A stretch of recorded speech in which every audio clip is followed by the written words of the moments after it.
This is Randy from BibleBuyingGuide.com. I'm at the Christian Product Expo, and I'm here with Cambridge. We are going to talk about the Topaz. So they know who I am. Let's introduce you. Hi, so I'm Abigail Walkington. I'm the Publishing and Brand Manager for Cambridge Bibles, and I'm the newest member of the world's oldest Bible publisher. So I joined the team in October, and it's been a great experience so far. We're very excited to be here today. Hi, I'm Amanda Taylor. I'm the Marketing Executive for Cambridge Bibles.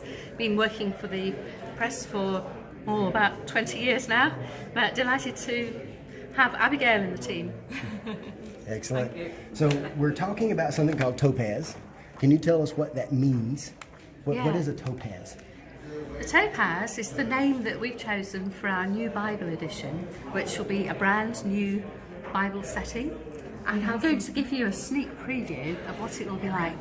The Bibles are in production at the moment, but we have some samples here, especially for CPE. Excellent. So this is a sample from the running sheets. As you can see, it's a large Bible with nice clear bold print, a 2-column format, but instead of having the cross references down the centre, we've got them on the side. Which gives the text the freedom to run nice and freely. And it's a 2-colour setting too. So we've got red to highlight the chapter and verse numbers, as well as for the words of Jesus. That's a dark red. I like the look of that. Thank you very much. So what is this paper? So that is actually a 28-gram Indo-Opaque. It's the Okay. same that was used on the Turquoise and the Cameo, the Concorde, our finest editions. It's been used here as well. So it's been made in France on the shores of Lake Geneva. And it's an absolutely beautiful paper. It's very, very thin, very lightweight, very smooth, but it's also quite opaque. So what they do is they put titanium in the paper, which gives it the opacity that you can see here. Using such a lightweight paper also reduces the bulk of the overall book. So when the Topaz comes out, it will actually only be 1¼ inches thick. Nice. That's beautiful. I'm gonna grab that here. I'm gonna hold that. Now this is ESV. It is ESV. Why did you start with ESV? That's a good question. A lot of people have been asking that. So the ESV is very important for us. It is one of our key translations, and we've worked with Crossway very closely over the years. We developed with them the Greek New Testament, which was published not that long ago, and we were absolutely thrilled when we were able to negotiate an agreement with Crossway to launch this in the ESV. The reason for that decision, it was actually something that came from our customers. So a lot of people used to say to us on social media, why can't you publish a large format Bible in a modern translation? So we've got our Turquoise, we've got our Concorde, and they're both KJV only. Where's the rest? And that's why we've come up with this. It's designed to accommodate lots of different translations. So we will be launching it in the ESV first, but it's important to note that we're not seeing this as an ESV Topaz. This is a Topaz in the ESV, and other translations will follow. Excellent. So now you said high quality. What do you mean by highest quality? Well, that's a good question. So highest quality here really is everything. You know, we always strive to produce high quality products in everything we do. The Topaz has been very thoughtfully designed by experts in Denmark to create a very clear and readable format. We've printed it very slowly for accuracy, and you can tell here with the printing, we've printed it very, very slowly to ensure the line-on-line matching either side of the page, and that reduces the show-through and makes the Bible even clearer and easier to read. We've bound the Topaz in only the highest quality leathers, so we only are making it available in calf skin and goat skin. And we're also art gilding all editions of the Topaz, so both of the calf skin editions and the goat skin editions will have the art gilding, and we're going to be using high quality satin ribbons made in the UK for all editions of the Topaz as well. Excellent. This is beautiful. So this is a 10-point font? Yes, 10-point font. 10 point, and it's in verse by verse. It is in verse by verse. So why did you choose verse by verse? Yeah, well, it's a decision every publisher faces, whether, go verse by verse or go for a paragraph format. Verse by verse is traditional in many ways. It's what we did with our Turquoise edition, and we wanted to emulate that here, which is the inspiration behind the Topaz, ultimately.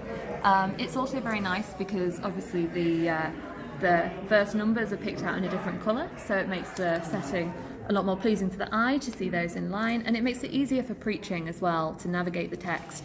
And it was designed as a Bible that will be useful for preachers. Also with the verse by verse, I mean, the disadvantage of verse by verse is, I suppose, it spreads the text over a larger area. So the bulk of the book is ultimately thicker, the page extent is thicker because of that verse by verse format. But here we've used the lightest weight paper that we can find to try and reduce that effect. And as I mentioned earlier, the Topaz won't be too bulky ultimately now using this paper when it's published.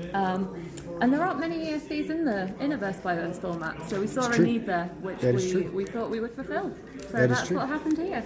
Now I notice you have the references on the outside. Yes. But they're at the top. They are at the top. Not next, No. So the references are here at the top. We've got the footnotes at the bottom. Footnotes at the bottom. There. And really why we chose to do them here, it was two reasons. So one, having the references here mean that all the text is closer together, so it flows a lot more naturally. Also, it means that with the references at this side, you get a generous inner margin here. And so then when the book is open flat, the text is not lost in the gutter of the margin, it's nicely shown on the page.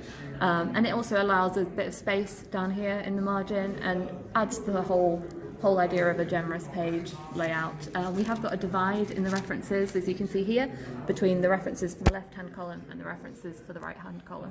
So those on the left hand are at the top. Yes. And those on the right hand are at the bottom. Absolutely. And there's a little bit of divide. There's a divide there. I see it here too. Yes. So you also have the chapter numbers in red. We have the chapter numbers picked out in red as well, again for ease of navigation for the references. The fact of chapter. Yes. And then the references themselves. Exactly. So the chapter 11 is here, so these will be the references relating to chapter 11 here. Excellent. So you have released a little bit of information every Tuesday. We've been teasing you. That seems to have been going well for you, because I've seen a lot of people talk about that. How's that working? Oh, I'm glad you've enjoyed it. It's been a lot of fun for us as well. Excellent. Yeah, we really benefited, I think, from the people on social media, especially with the Cambridge Bibles Appreciation Group, our own page, and others, because we've had customers telling us what they want to see in a Bible, and we've been able to respond to that market demand, as Abby was explaining, to produce a larger format Bible. And they told us what colours they wanted as well. We did a little poll on what colours, and red and blue came out as popular ones for that. Yeah, so this here is the dark blue goatskin. This is just a sample of the cover. Here we have the black calfskin example of the cover, and here we have just a sample of the cherry red calfskin that we're using. This one is a new one for us. That is beautiful. It's a great colour. What I'm seeing on my screen is actually brighter than I'm seeing this in real life. It looks kind of dark. It looks really nice. I love the look of that. It's a really deep red, yeah. It's not too bright, I think. It's a nice deep colour and very, very classy, I would say. So we can expect to see this in how many different translations? Well, hopefully many going forward. We haven't said a lot about the order of translations yet. There is a reason for that. I mean, there's a lot of work that goes into producing a translation to use in this format. There's meticulous proofreading, there's a lot of decisions relating to the types of new design, and it all takes time, unfortunately. So we're going with the ESV first, and we will be rolling it out in a lot of translations to follow. We also have, obviously, licensing agreements to negotiate, which are currently being done, but we will expect to see the Topaz in a good number of translations soon. We can't say much about the order just yet, though. So when will this be available? This will be available soon. You'll be pleased to find out that it will be available this year. We are making it available for pre-order in advance of publication. So everyone at home will be able to order this as of October this year, and it will officially publish in November, which is when the orders will be fulfilled. So put it on your Christmas list. Excellent. Any idea of price?